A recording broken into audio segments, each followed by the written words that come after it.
Кадерле мөхтәрәм дин кардәшләрем, бүгенге кыскача гына вагазымда искә төшереп китәсем килә, һәрбер кешенең тормышында кыйммәтле булган әйберләрнең берсе турында. Һәм нинди генә кешене алсак та, һәрбер кешенең шушы дөньяда кыйммәтле әйберләре, нигъмәтләре була. Ул да булса, беренчесе нәрсә? Сәламәтлек. Сәламәтлек. Икенчесе вакыт. Һәм өченчесе ул да булса, муллык, бай тормыш, әлбәттә ки, хәерле бай тормыш. Һәм иманлы кешегә әлбәттә ки, дүртенчесе дә бар. Кемдер аны беренче урынга да куярга мөмкин, әлбәттә. Ул да булса нәрсә? Иман байлыгы, әлбәттә. Иман. Әлхәмдүлилләһ. Әмма без инде бүген гомумән һәрбер кеше өчен кыйммәтле булган менә шушы өч әйбернең берсе турында сүз алып барырбыз. Ул да булса вакыт, җәмәгать. Аллаһ Раббыбыз Куръани Кәримендә 103-нче сүрәдә, Гаср дип аталган сүрә, анысы инде һәрбер безгә дә мәгълүм. Аны күпчелегебез намазларыбызда да укыйбыз. Бәлкем инде ишетергә дә туры килгәндер әлеге сүрә турында. Һәм бүген дә искә төшереп узырбыз аның мәгънәсен, җәмәгать. Аллаһ Раббыбыз шушы сүрәнең башында ук ант итә вакыт белән. Аллаһ Раббыбыз әйтә: Бисмиллаһир-рахманир-рахим, вал аср. Һәм беләбез, әгәр дә Аллаһ Куръани Кәримдә нәрсәдер белән ант итә икән, димәк, без мөмин мөселманнар, без адәм балалары әлеге әйбергә айруша игътибар бирергә тиешбез. Һәм Аллаһ Раббыбыз вакыт белән ант итә. Тәфсирдә килә, кемдер аны икенде намазы белән дә тәфсирли, кемдер төн һәм көн белән тәфсирли. Һәрбер тәфсир дә дөрес, әлхәмдүлилләһ.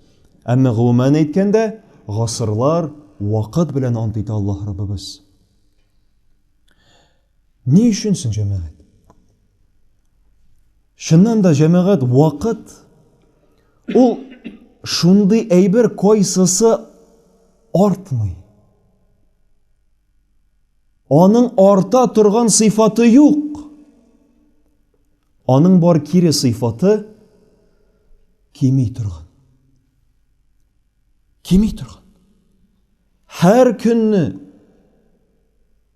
һәр атнаны, һәр айны, һәр елны, җәмәгать, безнең вакытыбыз арта бармый. Бары тик кими бара. Әгәр дә без аны образны гына күз алдыбызга китерсәк, һәрберебезнең тумышыннан башлап үлгәнчегә кадәр һәрберебезгә тиешле вакыт Аллаһ Раббыбыз биргән, әлхәмдүлилләһ. Аллаһ кына белүче, кемгә күпме вакыт. Образны караганда, ягъни безнең ком сәгате әйләндерелеп куелган.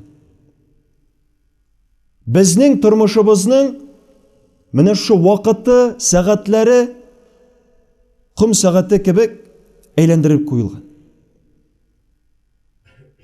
Ком сәгатендә күргәнегез бардыр. Анда бит ком өскә таба арта бармый, шулаймы? Киресенчә, кими.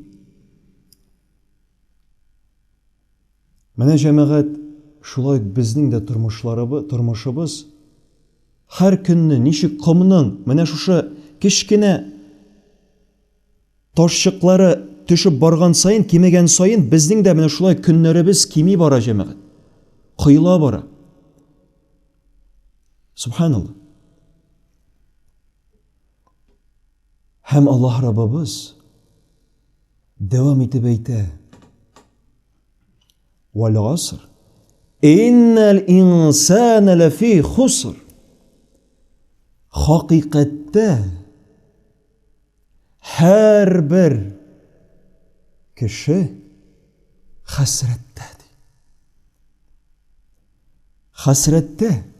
Ягъни вакытын яки дөрес сарыф итми, яки шушы бирелгән вакытның кадерен, әһәмиятен аңламыйча, юкка, заяга, файдасыз яки гынахлы эшләргә сарыф итә, субханаллах.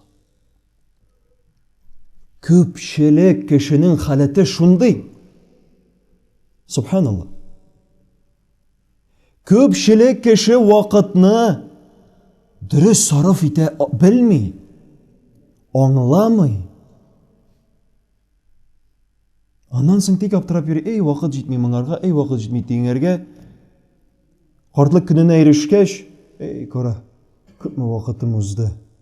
Аңлый, төшенә. Әмма вакыт, шушы бирелгән көннәребез, гомерләребез заяга узмасын өчен, файда белән үтсен өчен, кешедә 4 сыйфат булырга тиеш. 4 сыйфат. Анысын Аллаһ Раббыбыз шулай ук нәкъ шушы сүрәдә аңлатып китә. Илләлләзина аману. Бары тик иман китергән кешеләрдән башка. Беренче сыйфат димәк, иманлы булу. Иманлы булу, ягъни Аллаһ Раббыбызның барлык җибәрелгән китапларына, пәйгамбәрләренә, расулләренә ышану. Аңа буйсыну. Һәм әлбәттә ки, ышану, дөрес ышану булсын өчен нәрсә кирәк? Гыйлем кирәк. Һәм димәк, нәкъ шушы сыйфатка, Аллаһ теләгә ышануга керә гыйлем дә алу, гыйлемле булу, надан булмау. Әлхәмдүлилләх. Ва амилу салиха, ди Аллаһ Раббыбыз. Һәм игелек, изгелек кылучылардан тыш. Мансы икенче сыйфат җәмәгать, әлхәмдүлилләх. Димәк, игелеккә, изгелеккә нәрсә керә? Ул да булса тәнең белән, телең белән, күңелең белән кылган изге гамәлләр, эшләр, кайсысы белән Аллаһ Раббыбыз разый, кайсысына Аллаһ Раббыбыз канәгать, кайсысын хуплый. Әлхәмдүлилләх. Бу икенче сыйфат. Һәм Аллаһ Раббыбыз дәвам итеп әйтә, өченче сыйфатта: «Ва тавасау бил хаққ». Кайсылары башкаларга туры юлны күрсәтте. Күрсәтүчеләрдән тыш. Кайсылары яхшылыкка юл күрсәтүдән тыш, андый кешеләр хәсрәттә булмас. Бу өченче сыйфат. Димәк, кешеләрне яхшылыкка өйрәтү, начарлыктан тыю һәм иң әввәл үзең үрнәк булу. Бу, димәк, вакытны заяга уздырмауга кирәк, җәмәгать, әлхәмдүлилләх. Һәм 4нче соңгы сыйфат. Ва тавасау бис сабр, ди Аллаһ Раббыбыз. Һәм сабырлыкка чакырган, өндәгән кешеләрдән тыш кешеләр хәсрәттә булмас, ди Аллаһ Раббыбыз. Менә җәмәгать, 4 сыйфат үзебездә булдырсак һәм көн сайын аны тормышыбызда чагылдырсак, куллансак һәм тагы да камилләштерсәк, иншалла без хәсрәттә булмыйбыз. Кеше хәсрәттә булырга мөмкин бу дөньяда. Һәм иң куркынышы, Аллам сакласын, иң кызганышы, кеше хәсрәттә булырга мөмкин ахирәттә, кыямәт көнендә. Менә бу иң куркынышы. Һәм шуңа күрә без сезнең белән вакытның кыйммәтен белеп яшәргә тиешбез, кардәшләрем минем. Һәм менә шушы сыйфатларга килгәндә, аның ике сыйфаты җәмәгать үзебезне тәрбияләсә. Ике сыйфат.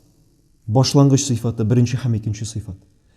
Калган икесе, өченче һәм дүртенче сыйфаты җәмәгать, ул башкаларны тәрбияли. Башкаларны, әлхәмдүлилләх. Менә шуңа күрә, кардәшләрем минем, без Аллаһ Раббыбыз тарафыннан һәрберебезгә бирелгән тормышның, вакытның, нигъмәтнең кадерен белеп, зиннәтен аңлап, төшенеп, менә шушы сыйфатларны үзебездә булдырып, тәрбияләп яшәргә тиешбез. Аллаһ кына белүче, күпме вакыт калгандыр. Әллә азмы араларыбызда кайсысының өчен үткән җомга соңгы җомга иде. Әллә азмы арабызда кайсыларына кичәге көн соңгы көн иде. Аллаһ кына белүче, кайчан безнең менә шу ком сәгате кыелып бетер.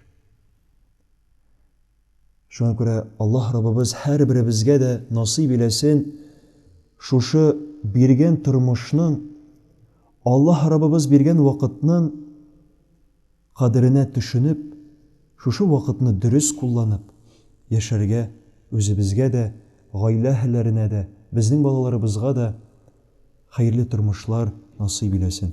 Субханакаллаһумма ва бихамдик, ашһаду ан ла илаха илля ант, астагфирук ва атубу илейк. Мы работаем для вас. Поддержи наш проект. Не забудь поставить лайк этому видео, подписаться на канал и включить уведомления.